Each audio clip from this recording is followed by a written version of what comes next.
Hello and welcome to the garden. My name's Beck and you're watching Beck's 100% Organic Garden. Today we're going to check out if we can use this seed sprouter. It's Mr. Fothergill's. It's used for sprouting seeds that you can eat into microgreens, but we're going to use it to pre-sprout our summer garden seeds. The reason I'm doing this is because I started off with corn seeds and I put them into seedling trays and they didn't sprout, and so I wondered if the seeds were no good. A spoiler alert, they never sprouted in the seed sprouter either, and so I just don't want to waste my time putting seeds into seedling trays and they don't sprout. So this is going to be a little more efficient. It's a little bit of a idea that I got from a YouTube channel called a Bubble Beet. He's in the US, and because it's so cold, he pre-sprouts all of his seeds. But he uses paper towel. I will link his channel and one of the videos. He does it every single year. He pre-sprouts on paper towel, but because it's so humid here where I am in the subtropics, my seeds tend to go moldy as they're sprouting. They also get stuck in the paper towel. So I'm going to try this in these trays because then hopefully they'll be loose. I'll be able to take them out and we can be a little more efficient in sprouting our seeds and not wasting any time or any of the soil, because we'll know that these seeds are sprouting when we put them in the seedling trays or into the garden. So let's take a look at our packet. It shows you what it looks like on the outside. We've got all the instructions. And yeah, that's it.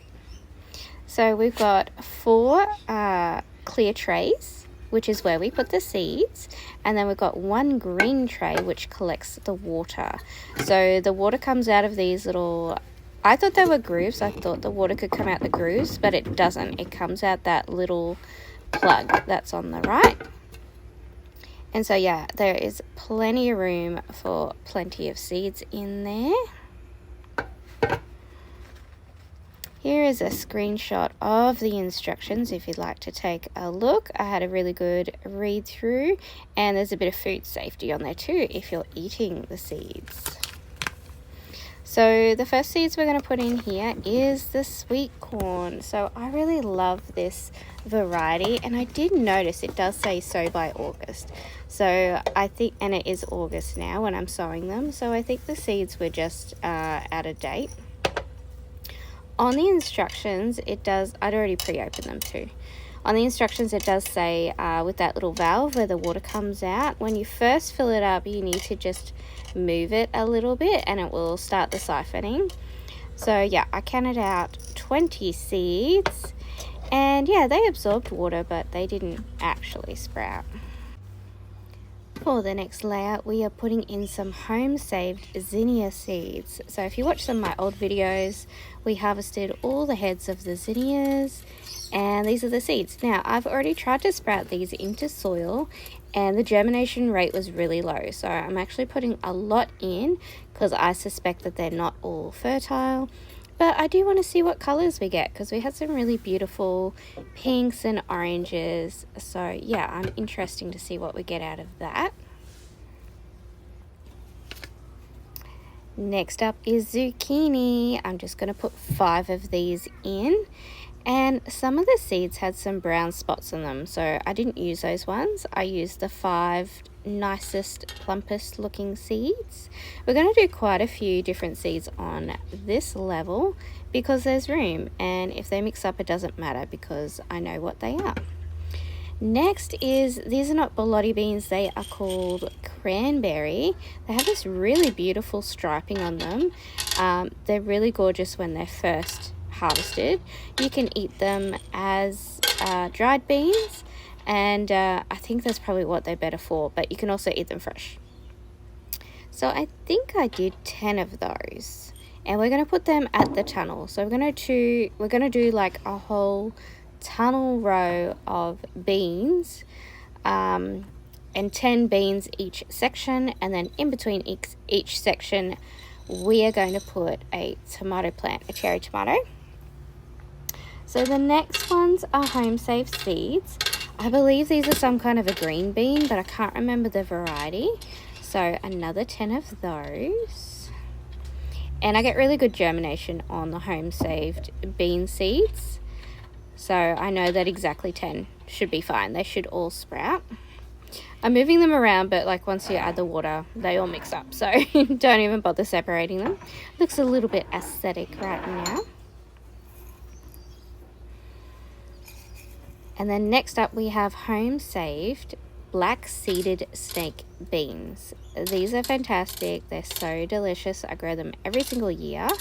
I originally got them from, I don't think it was even Diggers. It was an Australian website. You get like 10 seeds to start with, and you can see how many I've got now.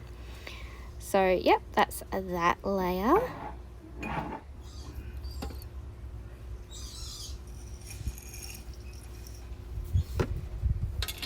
Next up we have some home saved burgundy dwarf snake beans. I had to think about that. And I just put a ton of these in because these are going in the growing beds. So I think I did about 20, 25, and pretty much all of them sprouted. Again, we get a really good sprouting rate with the home saved bean seeds. Next up, home saved seeds. I have never ever been able to get these to sprout, but because they're home saved, I really think that they should sprout. So these are purple gomphrena. So I've tried sprouting them directly into the beds. I water the beds all the time, but they just have never sprouted. So hopefully they do. And so now we're going to put the water in, and I just push everything down. It ended up being okay having fine seeds with big seeds because I was able to separate them. And you've got to twist that little valve for it to start coming through. And I actually had to do that for each layer. So I had to wait for it to drain all the way down and then twist the valve on each layer. Once I had done that once, it worked every single time I watered, so it was no problem. So after a bit of fiddling about, we got them all draining into the green section below.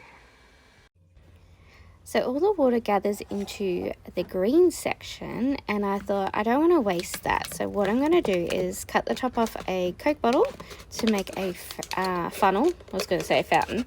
Make a funnel, and then I'm going to bring in my watering can and put the funnel into the watering can, and then each time I water the seeds, I will tip that excess water in there, and we can use it to water the garden. So here's our tower all ready to go. I just set it at the kitchen sink, so it's going to be easy to keep an eye on and water it all the time. Here we are as the seeds start to sprout. We've got some of the zinnia sprouting, and we've got the beans on top sprouting. No luck on the corn. Alright, here's how much water we use to sprout the seeds. And I've set up all of these ready to plant out. Bigger ones for beans, smaller ones for zinnias, corn.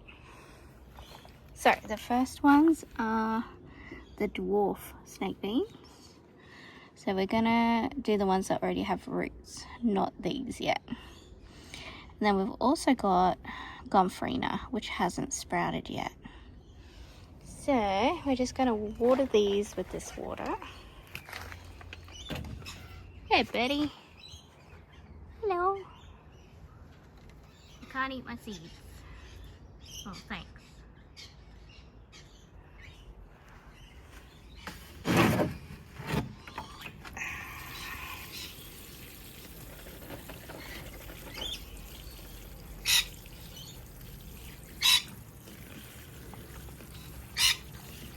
Sorry, you can't eat my seeds.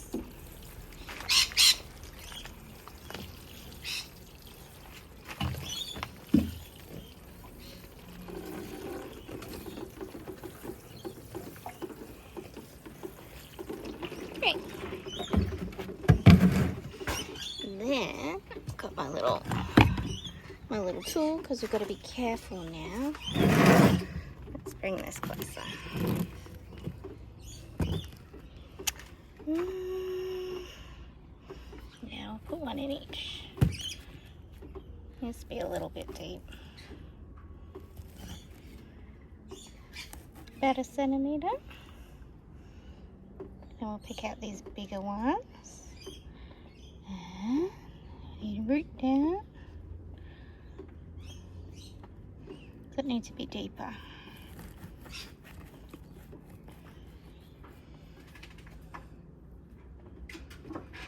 There we go. Oh. Don't want to break the root. There we go. Ta-da! Get this one.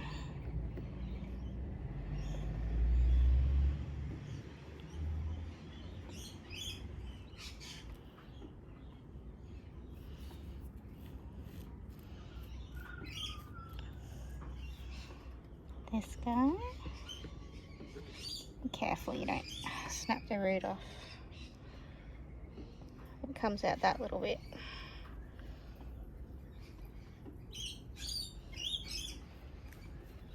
And one more.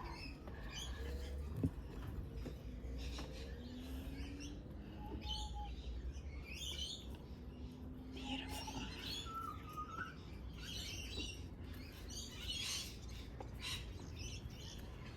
Great. Okay, the only other thing that has germinated is one zinnia. Here it is. So I think we just got to wait a bit longer. So we're going to put them in these trays. Let's just get a little, remember we put it in the top left. So then I'm just going to hold it by the seed and put it root down. Fill that in. Good. We're going to put this over here as well. So these are all the beans that we did. Okay, here is our update on the seeds. Now, interestingly enough, the corn has not started to germinate at all. So I wonder if there's something wrong with the seeds. Like they have puffed out. They look like they should sprout from the bottom here.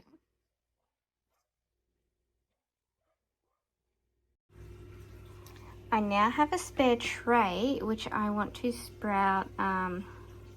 They look like dandelion seeds, but they're actually gerbera seeds.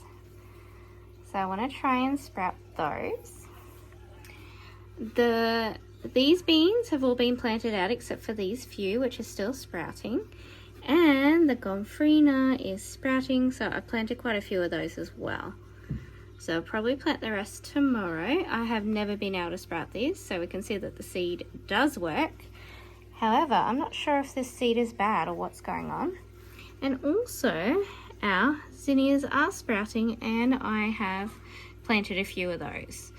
So we'll see over the next couple of days. If the rest of these don't sprout, we'll do another batch. But I have planted about 15 of those. So it's going pretty good. I've also planted about 15, 20 of the gomphrena. So we're going to wet this one and see how that goes. Right, here's the update. Still have not sprouted. This one looks like it might do something. Then we've got the zinnias that were planted out are coming through. That's looking good. Gomphrena, empties. These are beans are just about to come through into there. So we're going to plant out the rest of the dwarf snake beans. We have gomphrena in here that is completely out of its shell now. So we'll plant it here with the leaves out. And then we have zinnias here, like this one. The leaves are just about to emerge. So do whatever zinnias are left. Here's one all the way out. Now, I don't know if we should start sprouting new zinnias or wait a couple more days. Alright, so now we had success with the tiny seed gomphrena. We're going to try some carrot seeds. These came from Aldi. Haven't tried this variety before, but I just washed up the tray that had the gomphrena and the dwarf snake beans. Just soak in water and then rinse that out, and then we're going to sprinkle a bunch of these on top. Alrighty, here they are. They are tiny, but so is the gomphrena. So let's soak them and wait a couple of days and see what we can do. Here is our final update on the tower. So the gerbera did not sprout. I think that's here. Oh, one of these is seeds I saved from a black cosmos. They have also not sprouted, but I'm going to give them a little more time. We put a new batch of zinnia in, and our carrots did sprout, and I have planted a heap of them out. So what I did was I made holes in the seedling trays that I already had, and then I got a toothpick and I just picked them up with a toothpick like this. Hard to see. Yep. And then I just put them into the hole and I just buried them, they're so tiny, up to the green part. And so yes, we're going to need to do a heap of those. So I did that yesterday and I just left in the ones that hadn't sprouted as much. But as you can see, they're pretty easy to pick up with the toothpick. But yeah, you've just got to be so gentle. And then I'll show you the ones that I already planted outside. So here's our seedling table looking awesome. This is where I planted the carrots. And I put them in a tray with water because I don't want them to dry out. And you see I've just buried them up to the neck there. And see, these leaves are just about to emerge. So I think as long as I keep them well watered, we're going to be okay. Here's another tray. So I mean there's 6 in every tray, so that's a lot of carrots, and we have a lot more. But we've only got these trays left. So then these are the original zinnias. This one didn't make it for some reason. Gomphrena. These were buried pretty much like this. So we've got a lot here. This one's fallen over. So yeah, we've had much better success doing it this way. We have lost a couple. And there's 2 in there, but I've been keeping them really wet, so that could be why. Now these are leftover bean seeds that are a little bit behind. I've already planted some, and there they are there. And here is our 5 zucchinis still emerging. So it's been quite some time. They took a little while, and we may have lost 1, probably because the soil's so wet. But it's a much better result. So here's the dwarf snake beans I have planted out, and these were other carrots that I had as seedlings. So we did a block of 9 here, and we buried them right up to their, you know, nearly up to their seedling leaves. I ended up buying sweet corn seedlings, so we have 2 patches of 9. Here is our other patch of dwarf snake beans. I just planted out the ones that look like they were all at the same stage of growth. This is our other corn seedling patch. We've got 9, 10, 11, 12 there. Our lots of 10 beans went straight into the garden. So looks like we're still having some coming up. I already had this bed prepared, so it seemed easy to do that rather than put them into seedling trays. So each section here is a different lot of 10. So here they all are. These are all climbing beans. Oh, these are the big cranberry beans. So they're all still coming through. And then at these posts, we're going to be putting the tomato seedlings and growing them up the post. Thank you so much for watching. If you like what you see, please like, comment, share, and subscribe.